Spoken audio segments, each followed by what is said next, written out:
Какво правиш, бе, в статите? Какво да правя? Плета си, ма? Ага. И какво плетеш, бе? Шапка си. Нали си имаш шапка? Старата ма стегна, че я разплетах. Сега си плета нова, ще я направя клош с помпон. Ами моя джемпер какво стана? Ще почакаш малко. Не мога да ти плета джемпер, като ма стяга шапката. А моята шапка не ма ли стяга, бе? И как няма да ме стяга, като сина ли отива войник, мъжа ми плете? Докторите ми казаха тъй да плета за нерви. Колкото повече плетеш, вика, толкова с нервите се успокояват, и аз трета година плета. Ма подобрение нямаш, гледам. Очаквам го, ма то ще доди. Има да чакаш ти. Мъжка работа ли е плетенето, бе? Застрами се, моля ти се. Те едни плетат и не бродират, други шият гоблени. Повече от приятелите ми мръднаха нещо и се занимават с ръкоделие. Боже. Например, Попов започнал да плете кошници от папур, а пък Геннадий фъка килимчета. То сериозният човек Геннадиев. Той сериозен, ама при такава жена кобра вкъщи. Човека не чипровски, не котлински, персийски килими ще зафъка. Значи Геннадиев не е добре с нервите, моля. Защо да не е добре, бе? Сам си рисува моделите, сам ги фъка, пискулите им слага сам. Цялата му къща във фъкано. А в кухнята над печката, като се направил един натюрморт, тиква с дива патица, много хубаво. Боже, тото и трябва да е модерно. Модерно. Що не вземеш да ми свъкаш една патица, бе, за моята кухня, айде. Не мога да фъкам, защо съм в сектор плетене аз. Ама той ходи ли на работа, този човек? Кой, Геннадий? Геннадий. Той си ходи на работа, ама като се върне в къщи, сяда си и си фъка. Жена му миткосва по разни козметици и фризьорки. Жена му като си я представя, тя е само за козметичка. С мусула, дето мяза на Фиат 850.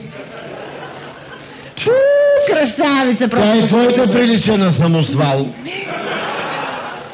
Ама и ходиш по фризьорки и козметици. Как не те е срам да ме обиждаш? Нема дъска, спуснах си примката, ма. Ама специалния борда съм го извадил той. Глупости. Очите ми изтекаха, докато свикна да го плета, сама саботираш, защото по-хубаво плета от тебе. Аз съм ужасена, бе. Работата на детето не е уредена, той плете тук сега. Чакай малко, бе. Какво има да се уреже, бе? Отива в казармата, служи 2 години и се връща. Муци! Абе, я моля ти се. Муци, отива слаб, нежен и мързелив и се връща здрав и самостоятелен от Ма там. едно дете имам да го хвърля на пътя, моля ти се. Стига с то с Муци, бе. Стига, бе, 20 годишен пергишен Муците Муци. Да. Кога става въпрос да отиде на море, може, нали? На плажове може. Да фърля къчове по дискотеки може. А кога става въпрос за казармата, не може изключение. Ма ще ходи, ама няма да седне да плете като бабичка, като тебе. По-добре е да плете и прежда ще му купе и куки ще му взема най-различни. Не, той ще ми побърка детето този човек. Ще се побърка. И че не се побърка, като тръгна за курорт, му дадах 300 лева и на картичка не ми драсна там. 400 трябваше да дадеш ти. Ами се стиснал тъй да ти каже човек. Ами толкова да слушам тебе, трябва да наема човек да служи вместо него. Ма кой е този човек? От улицата, ма да фана някой да му плащам. Може ли бе така да вземем един, който да отиде вместо него? Гледай женския къл сега. Можем бе, как да не можем? Иди пред казармата, ще ги видиш на опашка наредени, чакат втори път да влязат вътре. Да ти се не видиш женското чудо, бе. Може, как не съм съсетила аз той до сега, бе? Аз да табутна 2 години вътре, да им дал съсетиш въобще ти. Ще съсетила. Ма как бе, разбира се, ще вземем един, който да служи, айде ще се отървем на бърза ръка. Абе, жена, тия къл имаш ли, бе? Кой той де, че влезе втори път у казарма, що приказваш така, бе? Ма как ще ме питаш кой, бе? Кой? Ама кой разбира? Еми, ти ще отидеш, бе. Аз да отида. Ма малък ли си, бе? Аз се погледни. Да, ще дам пари на чуж човек. Виж сега. Браво, бе, жена. Това става ли? Браво, бе! С това твое последно изказване се убедих напълно, че ти си залудницата. Спирай да питаш, като се решава съдбата на детето. И да спирам и да не спирам, аз съм болен човек, имам болни бъбрици. Как се преструваш, аз те познавам. Имам нервен синдром и сутрин като стана залитам наляво, ма. Особено като съм сръбнал вечер. Ма като отидеш в казармата и ще залиташ надясно. Чакай. И там ще се дъврандисаш вече. Чакай, бе, жена, нали плита за нерви, ще ти я дам плетката, бе, си плетеш и на една страна баламски. Моля ти се, дедейте там. Лампио, аз съм на 50 години и никак не приличам на абитуриент, ма. Младеж, бе. Умладил съм. Много младеж. Напоследък много се поправил. За оправени добре съм. Равен съм като бъдън за ракия. Добре. Как заглади косава нещо тук гущицата, То от загорката, ма. Вечер преди лягане 2 загорки с 4 кюфтенца, имам диета. Я се пообърни да те погледна. Помашала. Даже те обичам напоследък. Вече те обичам само да отидеш вместо него. Да отърва и аз така. И аз те обичам, и ти добре изглеждаш. И ти си загладила коса, ма. Помашала, иди ти да служиш в казармата. Най-лесно да ме заплюи да ме вкара 2 години вътре, аха.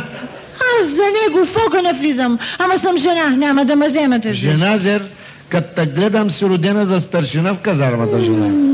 Ако искаш да знаеш за какво съм родена, аз съм родена за генерал. Битки да вода и да командвам. Ама като имам такъв мухъл до мен. Айде. Ти сега командваш, само дето нямаш чин и длъжност. Сам, че да имаш много здраве, да чума командваш от тук нататък. Ще се съпротивлявам до последна капка кръв. Да. Помниш едно време, когато ти бях хвърлила око да те взема? Помня. И идвах при вашите да ти искам ръката. Айде стига де. Ти пак ми се съпротивляваше, ма накрая штрак в капана. Влезе и си остана, гледкам се така. Штрак капана, ама тогава си не разбирах от военна тактика и се съпротивлявах фронтално.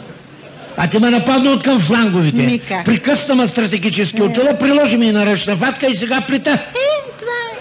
Ще искаш и втори път казарма да отида, няма да идам. Ще отидеш бе за 2 години, знаеш как ще ослабнеш. Айде, моля се. И кой ще оплите джемпа? На музиката ще дадем като и модерна, моля се. Слушай, Вампио, ще ме ядоса си грабна петката щира при Геннадиев, днеска ме е канел човека на торта. Моля ти се, то син не е само мой. Не се прави на луд сега. Ма кой ти казал, че то син не е мой, да съм се отказал от сина си, бе, цял живот на гърба си, няма да го нося ни глас. Ама какво се носи на гърба такова кратко детенци, де?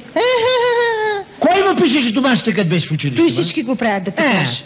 А по математиката е с трудни задачи, де съм решавал една от тях, може да О, задачите са ужас, задачите са ужас, не. Тогава запуши тая женска уста.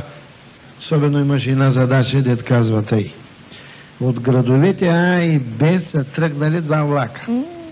Кондуктора на влак А е по-възрастен от кондуктора на влак Б с 3 години и 4 месеца. На коя гара са срещнат влаковете? Ма тия противни най-ги мразят. Айде ги срещни да се блъснат. То трябва акъл за да сработа, акъл. Такъв тежък семейен проблем имаме да решаваме. Нямаш да решаваш никакъв семейен проблем. Детето отива войни. Всички момчета отиват в казармата войници, твоето няма да прави изключение. Ще видим дали ще отиде той. Ами ти си преговори някои строеви положения. Кои строеви? Ай тъй, наляво, надясно, кръгом, я клекни 20-30 пъти вестати. Айде бе, душо, моля ти се. Да клекна. Да клекна да не ме остана, нали? Той ще ти дойде на нагоре. Слушай, излез са по разходи пък да те блъсни камион или нещо по-голямо ли? Два ли да не мога да опита от жена? Да ти прочита писмото от ненагледната рожба на мама. Аз забравих одеве да ти го прочита. Ненагледна, бе. Цял месец го няма време му и да се върне, решил писмо да не пише. Нека се почини, бе. Матурата го разсипа. Каква матура, бе? Как не тъй срам, бе. Матурата него го разсипала. А мене не ме разсипа, нали? Цял месец пиштови писал къщи аз. Какво ще ми разправиш? Матура никой да не го разправя. На всяка крачка ще го разправим да видят хората какви зверилници имам вкъщи.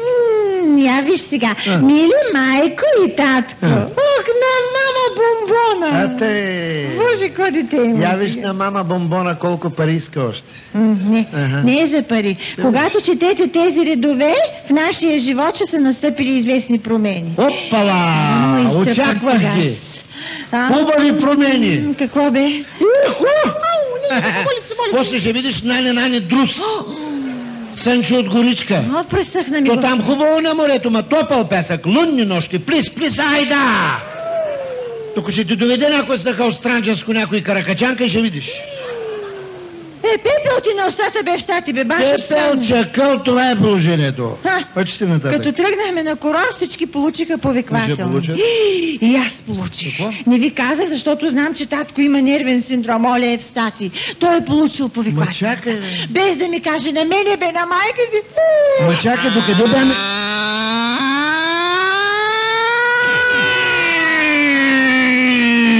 Аз стигаме сирено. Ти се не види. Слушай, бе, и реването ти не е реване, като магалица ревеш, бе.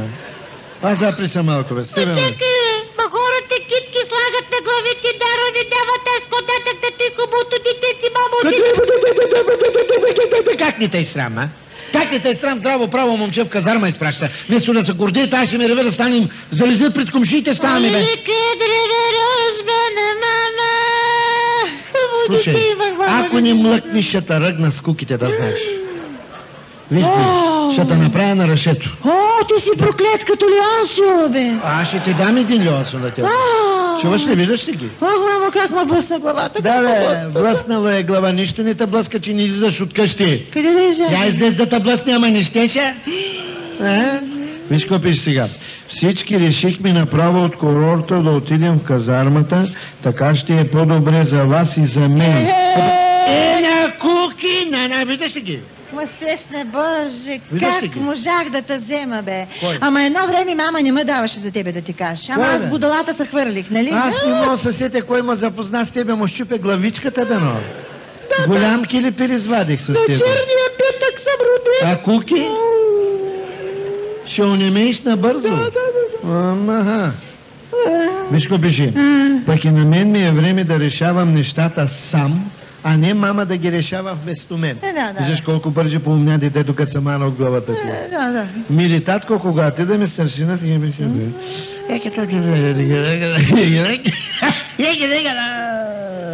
Какво искаш, маклюкарке?